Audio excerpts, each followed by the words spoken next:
सुप्रभात, good morning friends. मैं DC Yadav आप सभी लोगों का DCIS पे स्वागत करता हूं। 2 दिसंबर का करंट अफेयर्स पढ़ेंगे हम, जो हमारे आने वाले सभी इंपॉर्टेंट एग्जाम जैसे IAS, PCS, SSC banking, railway और अग्निपथ सेना भर्ती के लिए अति महत्वपूर्ण है।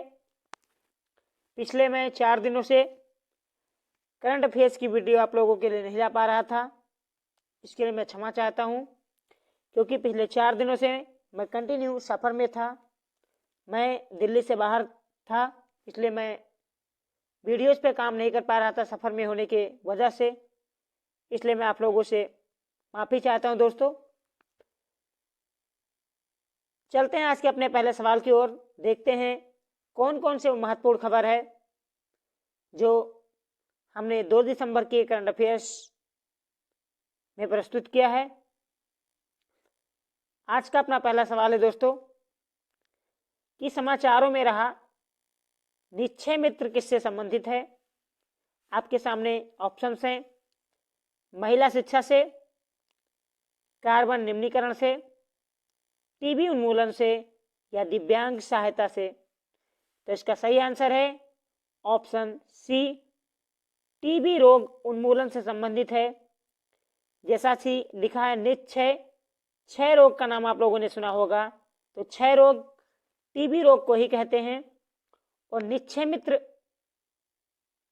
जो है ये टीबी रोग उन्मूलन से संबंधित है। ये सुर्खियों में इसलिए था दोस्तों क्योंकि हाल ही में पैरालंपिक समिति की जो अध्यक्ष हैं दीपा मलिक जी, तो दीपा मलिक जी को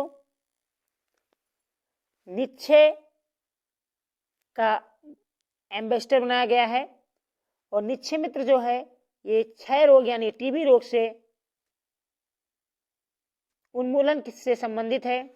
आपको पता होगा कि भारत सरकार ने 2025 तक टीबी उन्मूलन कर रखा है, जबकि WHO का जो टारगेट है वो 2030 है। यानी WHO से भी 5 वर्ष पहले भारत 2025 तक टीबी से मुक्ति चाहता है। टीबी यानी ट्यूबरक्लोसिस। अभी भारत में दुनिया में सबसे ज़्यादा टीबी के पेशेंट पाए जाते हैं। और आप लोगों को पता होगा कि हर वर्ष हम 24 मार्च को विश्व टीबी दिवस यानी ट्यूबरक्लोसिस डे मनाते हैं। अब बढ़ते हैं आज के अपने दूसरे सवाल की ओर। दोस्तों, आज का दूसरा सवाल है कि लक्ष्मी सिंह किस राज्य की पहली महिला पुलिस आयुक्त नियुक्त हुई हैं। आपको बताना है। आपके सामने ऑप्शन है MP यानी मध्य प्रदेश, B तेलंगाना, C उत्तराखंड या D उत्तर प्रदेश। इसका सही आंसर है ऑप्शन D, उत्तर प्रदेश में लक्ष्मी सिंह 2000 बैच की IPS अधिकारी प्रथम महिला पुलिस आयुक्त अपॉइंट हुई हैं। उत्तर प्रदेश की बात करें दोस्तों तो 24 जनवरी 1950 को उत्तर प्रदेश अस्तित्व में आया एज ए उत्तर प्रदेश। इससे पहले उत्तर प्रदेश को संयुक्त प्रांत के नाम से जाना जाता था। उत्तर प्रदेश की राजधानी जो है वो लखनऊ है। और लखनऊ की दोस्तों स्थापना किसने की थी यदि आपसे पूछा जाए तो 1775 में जो लखनऊ के नवाब थे आसुफ दौला, उन्होंने लखनऊ की स्थापना की थी। इससे पहले लखनऊ को हम लक्ष्मणपुर या लखनौती के नाम से जानते थे, क्योंकि ये कौशल के जो महाराजा थे दशरथ जी, उनके पुत्र प्रभु श्री राम के छोटे भाई हुआ करते थे, तो उनका साम्राज्य लखनऊ पे हुआ करता था। इसलिए लखनऊ को लक्ष्मणपुर या लखनौती के नाम से भी जाना जाता था। बाद यूपी की बात करें दोस्तों तो यूपी में आपको पता है सबसे ज़्यादा विधानसभा की सीटें हैं 403, लोकसभा की सबसे ज़्यादा सीटें हैं 80, राज्यसभा की सबसे ज़्यादा सीटें हैं। यूपी पॉपुलेशन में पूरे भारत में सबसे बड़ा स्टेट है। उत्तर प्रदेश का जो राजकीय पशु है वो बारहसिंघा है, बारहसिंघा। और बारहसिंघा उत्तर प्रदेश के साथ साथ MP का भी राजकीय पशु है, यानी मध्य प्रदेश का भी राजकीय पशु है। अगर पक्षी की बात की जाए दोस्तों तो उत्तर प्रदेश का जो राजकीय पक्षी है वो है सारस और राजकीय फूल है पलाश। ये कई एग्जामों में पूछा गया है यूपी पीसीएस तक के कि उत्तर प्रदेश का जो राजकीय पुष्प है वो क्या है, पलाश है। उत्तर प्रदेश में जो मुख्यमंत्री हैं वो योगी आदित्यनाथ हैं और यहाँ की राज्यपाल हैं आनंदीबेन पटेल जी, जो पहले गुजरात की सीएम थी, फॉर्मर सीएम थी, यानी गुजरात के पूर्व मुख्यमंत्री आनंदीबेन पटेल जी उत्तर प्रदेश की राज्यपाल हैं। अब बढ़ते हैं आज के तीसरे सवाल की ओर। आज का तीसरा सवाल है दोस्तों कि यूनेस्को का एशिया पैसिफिक अवार्ड किसने जीता। आपके सामने 4 बड़े संग्रहालय हैं, ताजमहल संग्रहालय, कलकत्ता म्यूजियम या छत्रपति शिवाजी महावस्तु संग्रहालय या डी मणि भवन। इसका सही आंसर है ऑप्शन सी, छत्रपति शिवाजी महावस्तु संग्रहालय ने यूनेस्को का एशिया पैसिफिक अवार्ड जीता है। बात अगर यूनेस्को की करें दोस्तों तो इसकी स्थापना 1946 में हुई थी। इसका जो मुख्यालय है वो पेरिस में है और पेरिस जो है वो सेन नदी के किनारे स्थित है। पेरिस में स्थित है एफिल टावर, जो गुस्ताव एफिल के द्वारा डिजाइन किया गया था, इसीलिए इसका नाम एफिल टावर रखा गया। अब बढ़ते हैं आज के तीसरे सवाल की ओर, चौथे सवाल की ओर। चौथा सवाल है दोस्तों कि विस्तारा एयरलाइंस का विलय कर दिया गया है, यानी मर्ज कर दिया गया है किस कंपनी में। ए एयर इंडिया में, बी सिंगापुर एयरलाइंस में, सी इंडिगो में या डी स्पाइसजेट में। तो इसका सही आंसर है ऑप्शन ए, जो एयर इंडिया है। आपको पता है जब प्राइवेटाइजेशन हुआ था, निजीकरण हुआ था, तब टाटा सन्स ने इसको खरीद लिया था और अब इस एयर इंडिया में विस्तारा एयरलाइंस को मर्ज कर दिया गया है। बात अगर दोस्तों एयर इंडिया की जाए तो 1932 में टाटा सन्स के द्वारा, यानी टाटा जो कंपनी है जो जमशेद टाटा के द्वारा स्थापित की गई थी, उसका पहले ये अपना निजी विमान हुआ करता था एयर इंडिया और 1932 में इसे स्थापित किया गया था। बाद में इसका निजीकरण सार्वजनिकरण किया गया, राष्ट्रीयकरण किया गया और भारत सरकार ने इसे अपने अधिकार में ले लिया। लेकिन बाद में आते आते एयर इंडिया का जो हाल है वो काफी बुरा हो गया और अल्टीमेटली 2 जनवरी 2017 को इसे दोबारा निजीकरण के लिए मंजूरी दे दी गई भारत सरकार के द्वारा और इसके बाद इस पे बोली लगना यानी नीलामी लगने की प्रक्रिया स्टार्ट हुई, लेकिन कोई खरीदने के लिए सामने नहीं आया और फिर से पुनः टाटा सन्स ने ही इसे 18,000 करोड़ रुपए में खरीद लिया। यानी प्रेजेंट टाइम में अब एयर इंडिया टाटा सन्स की निजी कंपनी है, इसमें सबसे ज़्यादा भागीदारी है और अब विस्तारा एयरलाइंस को एयर इंडिया में मर्ज कर दिया गया है। दरअसल दोस्तों अगर विस्तारा एयरलाइंस की मैं बात करूं तो विस्तारा एयरलाइंस को 2013 में सिंगापुर एयरलाइंस और टाटा सन्स ने मिलकर स्थापित किया था। तो ये कहीं ना कहीं टाटा सन्स और सिंगापुर की ही एयरलाइंस थी, क्योंकि दोनों ने मिलकर इसको बनाया था, लेकिन एक अलग नाम था और अब विस्तारा एयरलाइंस को एयर इंडिया में मर्ज कर दिया गया है। यानी टाटा सन्स ने पूरी तरीके से अपने कब्जे में ले लिया है। अब बढ़ते हैं अपने अगले सवाल की ओर दोस्तों। अगला सवाल है कि दुनिया की पहली इंट्रोनोजल वैक्सीन कौन सी है। अभी मैं बताऊंगा ये सुर्खियों में क्यों थी। A Covishield, B Covaxin, C Johnson and Johnson, D Incovacc. तो इसका सही आंसर है इनकोवैक, जो भारत बायोटेक के द्वारा, जो भारत बायोटेक कंपनी है आपको पता होगा, इस कंपनी के द्वारा इनोवैक वैक्सीन बनाई गई। दो देश की पहली इंट्रोनोजल वैक्सीन है। इंट्रोनोजल एक ऐसी वैक्सीन होती है जो इंजेक्शन मुक्त होती है, यानी इसमें इंजेक्शन नहीं होता है और ये नाक के थ्रू दी जाती है। इससे पहले भी ये सुर्खियों में थी। तो इंट्रोनोजल वैक्सीन दुनिया की पहली ऐसी वैक्सीन है, उसका नाम है इनोवैक। और ये सुर्खियों में इसलिए थी दोस्तों क्योंकि इसे DCGI से परमिशन मिल गई है, यानी drugs controller general of India से इसको परमिशन मिल गई है। जिन्हें नहीं पता drugs controller general of India क्या होता है उन्हें हम बता दें दोस्तों। तो drugs controller general of India ये भारत सरकार के द्वारा स्थापित किया गया था। बाकायदा पार्लियामेंट के द्वारा इसको मंजूरी दी गई थी और प्रेजेंट टाइम में जो इसके चेयरमैन हैं वो हैं डीजी जो हैं महानिदेशक हैं वो हैं डॉक्टर बीजी सोमानी इसके महानिदेशक हैं, डीजी हैं प्रेजेंट टाइम में। और इसका 6 क्षेत्रीय कार्यालय है। अगर इन 6 क्षेत्रीय के कार्यालय की बात करूं तो मुंबई, कलकत्ता, चेन्नई, गाजियाबाद, हैदराबाद और अहमदाबाद, ये 6 ऐसे जगह हैं जहां drugs control general of India का कार्यालय है। अब बात चलते चलते दोस्तों भारत बायोटेक की कर लेते हैं, क्योंकि भारत बायोटेक के द्वारा इंटरनोजल को बनाई गई है।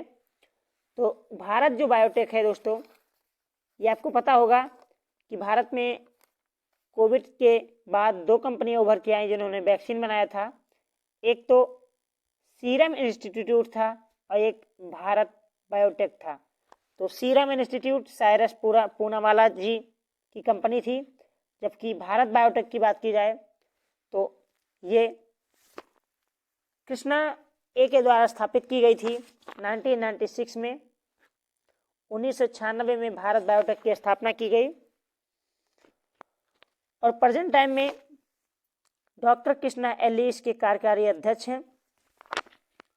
डॉक्टर कृष्णा अल्ली इसके कार्यकारी अध्यक्ष हैं, यानी एग्जीक्यूटिव चेयरमैन हैं। और कोविड के समय जो कोवैक्सीन थी, एक तो कोविशील्ड थी, एक कोवैक्सीन थी। तो कोवैक्सीन को भारत बायोटेक ने बनाया था, जबकि कोविशील्ड को सीरम इंस्टीट्यूट ने बनाया था। तो भारत बायोटेक कंपनी को कोवैक्सीन के लिए वैक्सीन आउटस्टैंडिंग इंस्टीट्यूशन अवार्ड 2022 से सम्मानित किया गया। इसके अलावा इंडिया बायोलॉजिक्स अवार्ड से भी सम्मानित किया गया। और भारत बायोटेक के जो संस्थापक थे वो थे डॉक्टर एला, ये पद्म भूषण से भी सम्मानित हैं। जबकि प्रेजेंट टाइम में हमने बताया इसके सीईओ हैं डॉक्टर कृष्णा एल्ली। तो डॉक्टर कृष्णा एल्ली इसके सीईओ हैं, लेकिन जिन्होंने स्थापना की थी वो हैं डॉक्टर एला। अब बढ़ते हैं आज के अपने दूसरे सवाल की ओर। अगला सवाल है कि प्रीति सुमन को, एक है प्रीति सुदन, ये किस संस्था की सदस्य नियुक्त हुई हैं, यानी मेंबर अपॉइंट हुई हैं। आपके सामने ऑप्शन है ए नीति आयोग, बी राष्ट्रीय महिला आयोग, सी यूपीएससी या डी मानव अधिकार आयोग। तो इसका सही आंसर है ऑप्शन सी यूपीएससी, यानी यूनियन पब्लिक सर्विस कमीशन, संघ लोक सेवा आयोग की ये सदस्य नियुक्त हुई हैं प्रीति सुदन जी। इसलिए इसका सही आंसर है ऑप्शन सी यूपीएससी। अगर दोस्तों यूपीएससी के बारे में बात करें हम, तो आप लोगों को सब पता होगा भारत के संविधान में भाग जो 14 है उसमें जो सेवाएं हैं उनमें 2 प्रकार की सेवाओं का वर्णन किया गया है। एक तो अखिल भारतीय सेवाएं, एक केंद्रीय सेवाएं। तो जो अखिल भारतीय सेवाएं हैं उसमें यूपीएससी का वर्णन है आर्टिकल 315 से लेकर 323 तक। यहाँ 315 से लेकर 323 तक भाग 14 में संविधान में यूपीएससी के जो कार्य हैं, उनकी शक्तियाँ, उनके अधिकार, इसका वर्णन किया गया है। इसलिए सही आंसर है दोस्तों ऑप्शन सी यूपीएससी। अब बात करते हैं अपने अगले सवाल की, 8वें सवाल की। 8वां सवाल है कि सुर्खियों में रहा अल्ट्रा हिंद क्या है। अल्ट्रा हिंद क्या है, ये सुर्खियों में था। ए विद्युत कंपनी, बी युद्धाभ्यास, सी परमाणु संयंत्र या डी इसरो का एक उपग्रह। इसका सही आंसर है ऑप्शन बी, ये युद्धाभ्यास है, यानी वार एक्सरसाइज है। और ये एग्जाम की दृष्टि से काफी महत्वपूर्ण है, क्योंकि इसके पहले संस्करण का आयोजन किया गया है और यह आयोजन किया गया है राजस्थान में। अगर आपसे लोकेशन पूछे तो बताना है अल्ट्रा हिंद का। संस्करण अगर पूछे तो पहला संस्करण का आयोजन किया गया है, कहाँ किया गया है, तो राजस्थान में। और अगर सवाल पूछता है कि किनके और किन के बीच में हुआ है, तो इंडिया एंड ऑस्ट्रेलिया के बीच में हुआ है। इंडिया और ऑस्ट्रेलिया के बीच में इस युद्धाभ्यास को आयोजन राजस्थान में हो रहा है। और इसमें इंडिया की तरफ से जो डोगरा रेजिमेंट है उसने भाग लिया है। डोगरा रेजिमेंट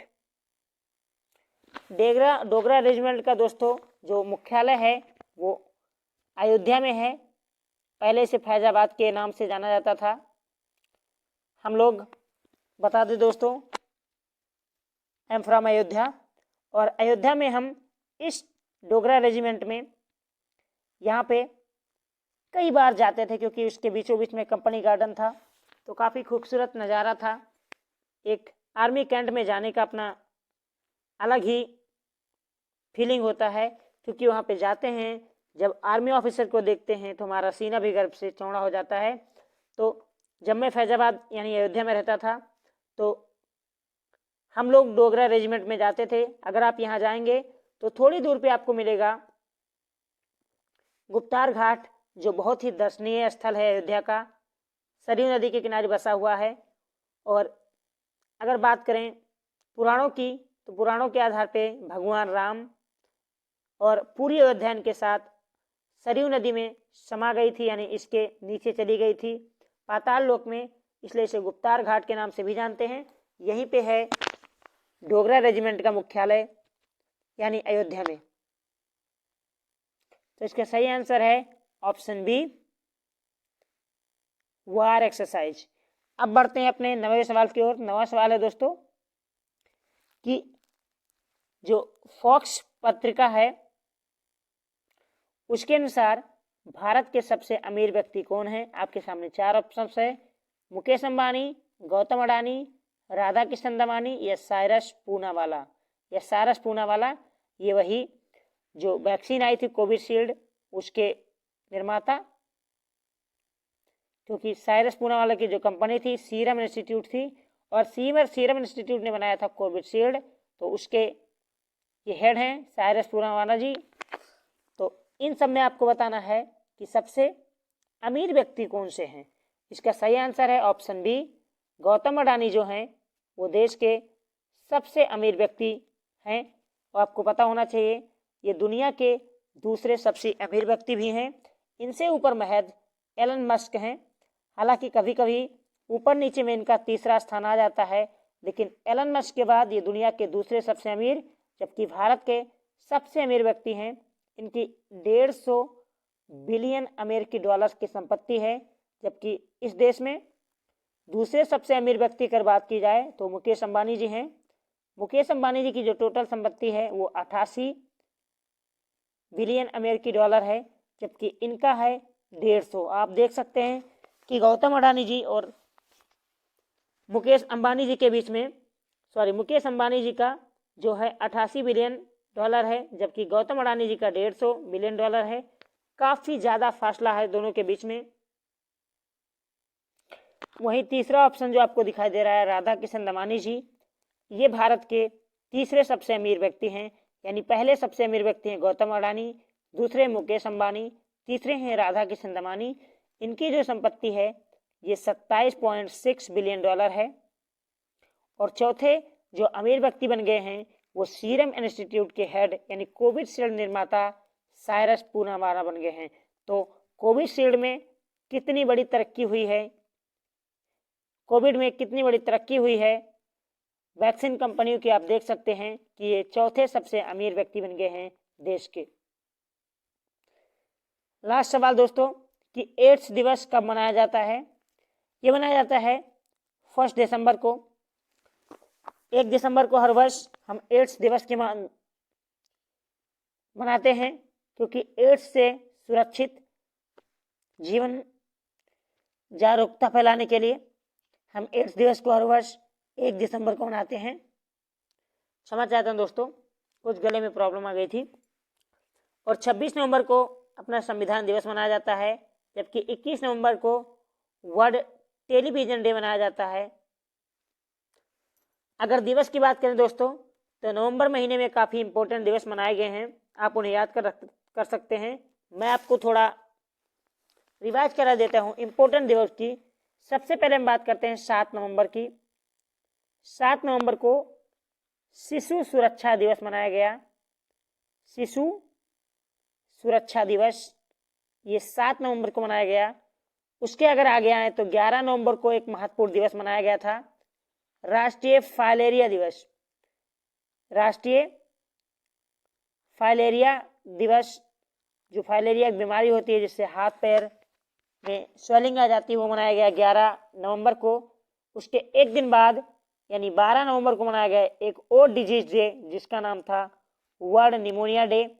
तो निमोनिया डे जो था वो 12 नवंबर को मनाया गया। इसके अलावा 13 नवंबर को मनाया गया, 13 नवंबर को नहीं, 14 नवंबर को डायबिटीज डे यानी मधुमेह दिवस। मधुमेह दिवस मनाया गया 14 नवंबर को। 12 नवंबर को निमोनिया डे और 11 नवंबर को फाइलेरिया डे। इसके अलावा दोस्तों 15 नवंबर को एक महत्वपूर्ण दिवस मनाया गया जिसका नाम था जनजातीय गौरव दिवस, जो बिरसा मुंडा के जन्मदिन पर मनाया जाता है। इसके अलावा 19 नवंबर को वर्ल्ड टॉयलेट डे मनाया गया, जो काफ़ी बार एग्जाम में पूछा गया है।